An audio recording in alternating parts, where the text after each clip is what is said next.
Trying to lose weight without starving? Here's what a realistic and satisfying day of eating looks like. UK style. Simple ingredients, healthy swaps, and meals that actually keep you full. Let's dive in. For breakfast, I keep it quick but balanced.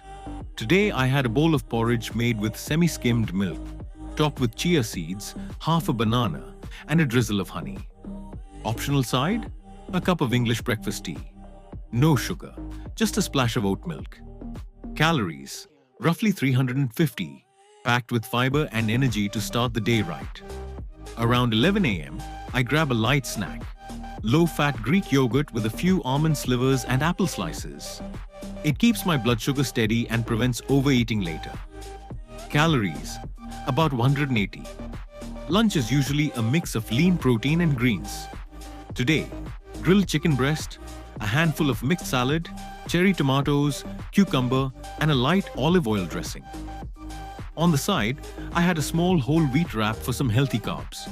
Filling, fresh, and under 450 calories.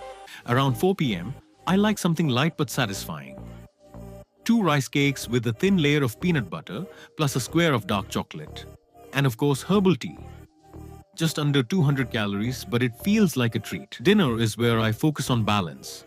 Pan-seared salmon, steamed broccoli, roasted courgettes, and a small portion of quinoa. It's high in protein, omega-3s, and fiber. All great for fat loss and recovery.